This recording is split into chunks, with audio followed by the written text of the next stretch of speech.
It's very nice to be thought of as being pretty, as being, it's a plus. It's nice. It's not terribly important, but it is nice to have it in your favor.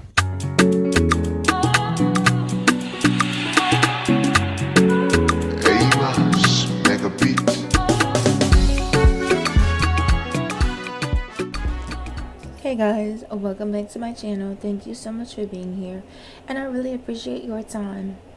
So I wanted to come on here and react to this video that I'm seeing going around. It's by the couple, the creatives, and they make videos on TikTok as well as Reels, and they also have a YouTube channel where, they're a younger married couple, and they make videos about the different funny, awkward, relatable situations that come with being in long-term relationships. I'm subscribed to them. I watch their content all the time. Is that my hoodie? Your hoodie? No, it's the hoodie you stole from me. So it's my hoodie. No, that is not how that... Bitch!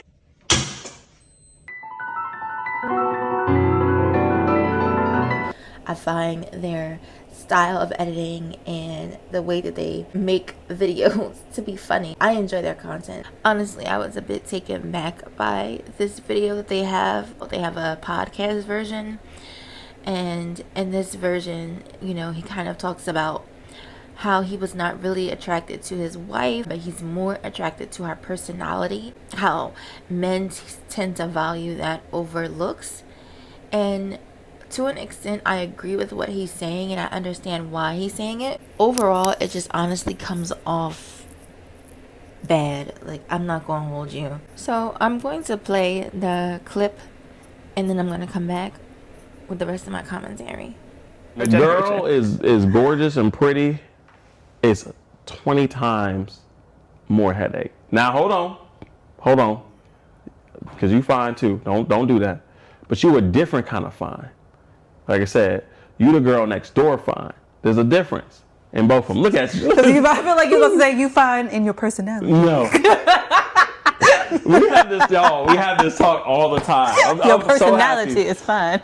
We always have this talk because it's so hard to describe this without essentially hurting Shan's feelings. Because like when I say like they drop dead gorgeous, it's almost like saying that Shan's not. Yeah. No, that's not the case. I'm not a bad bitch.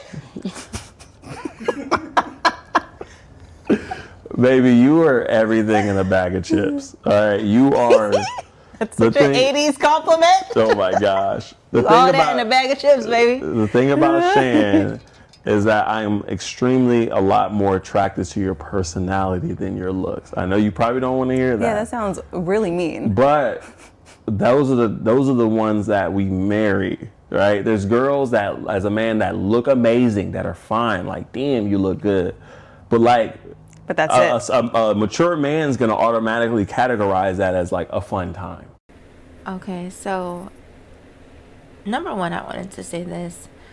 Although I hear men oftentimes say that beautiful women are not the best partners, or they're not attainable, or they're just for a fun time, I really don't believe that. I think that that's something that men say when they only can get certain types of women, whether they can or can't get those beautiful women, or if the type of beautiful women they have experienced are kind of shallow. What I've realized with people coming online and talking about their dating life is oftentimes when they think they're giving a critique of others, they're oftentimes giving a critique of themselves, or exposing, their experiences or lack of, based off of what they are able to get for themselves.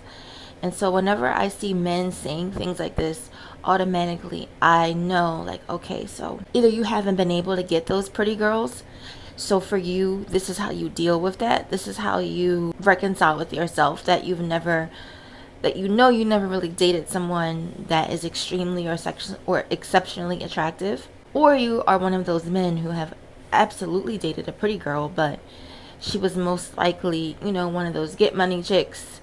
You know what I'm talking about. Like, maybe she's not a stripper, but she's one of those women where it's like you have to basically pay her to have her in your presence.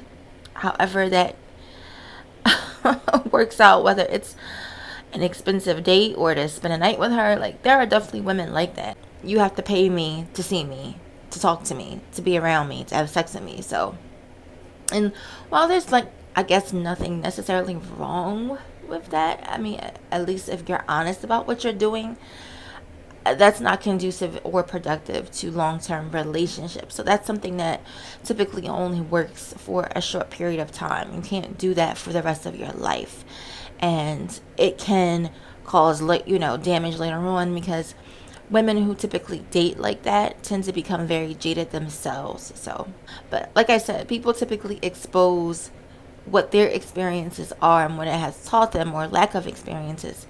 And so any man that's been able to date women that are overall well-rounded knows that this is not true.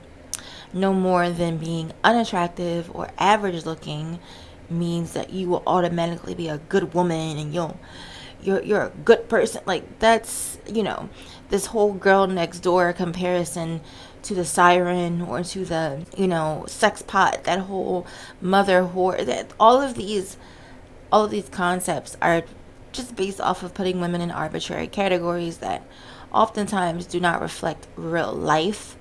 They're more so, mass generalizations that don't really speak to the complexities of women or men. I tell y'all all the time on my channel, I don't do extremism. I don't believe in that.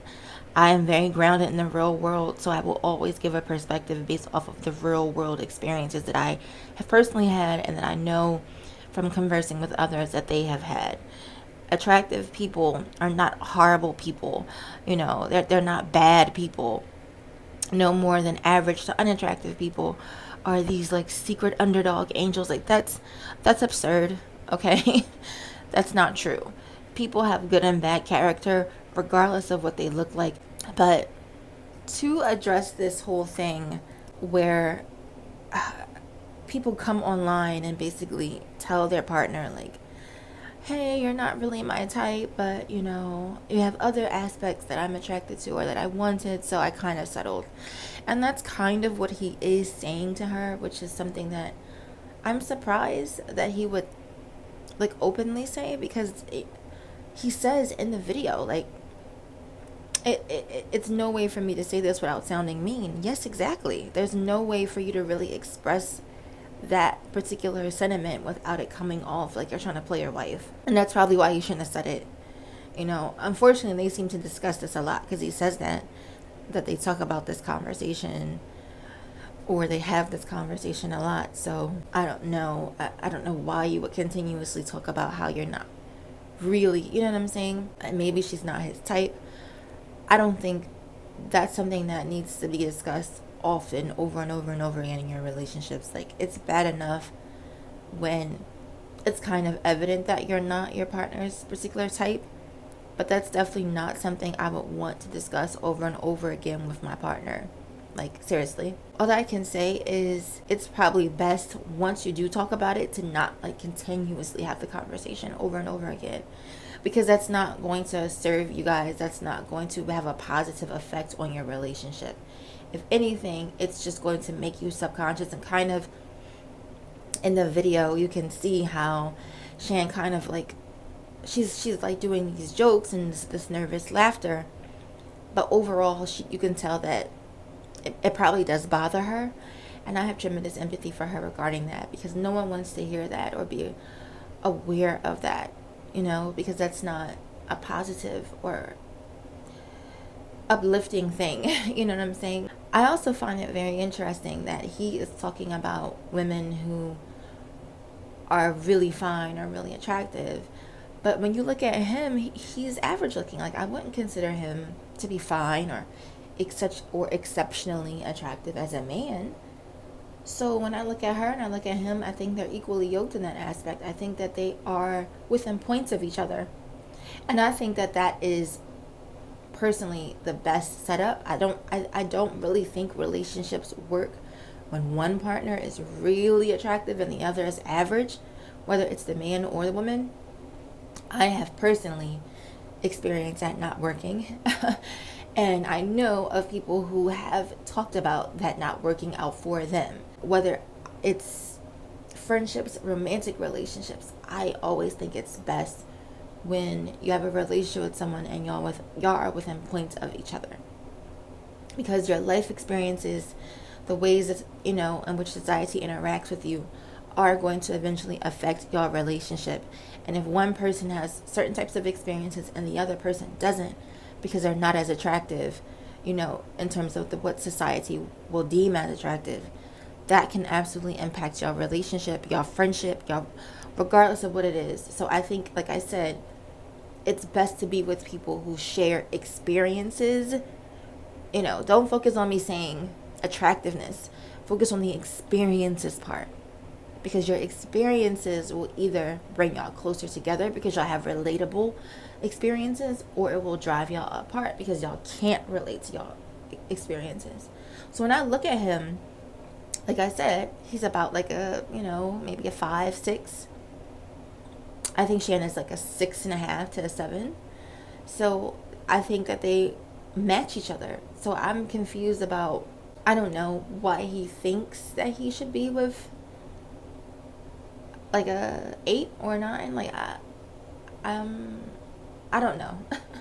I believe people should be with their counterparts, specifically in romantic relationships. I believe you should date your counterpart, not just in appearance, but in interests and, again, life experiences wise. So if you're super well traveled, you're very cultured, you've experienced a lot, you should also date someone who has those same experiences, so you guys can revel in the things that you both enjoy, versus you constantly putting someone on or trying to force someone to be interested in things that you're not. Same thing with interest. If you're like, for me, I'm very into nerd, fantasy lore, pop culture references. If I say something like you shall not pass, I need someone who knows what I'm talking about. Like, I have to be with someone who knows exactly what the fuck I'm talking about. Understand how, within the context of how I'm using it, it will be funny or ironic. If I say that and you're like, what the fuck is she talking about? Oh, I'm sorry, baby, you're probably not for me. You know what I'm saying? So you should probably be with your counterpart. And it's very clear that he is with his counterpart and she is with hers. So, but yeah, I still love this couple. I love their content. I hope this was more of just content for the internet to go viral, versus it being like an actual like problem in their relationship that's kind of like bubbling under the surface. I pray that they are, a solid couple. I enjoy them, and I pray everything is great with them and between them. So that's all I have to say about this topic. Thank you so much for watching. Take care. Bye.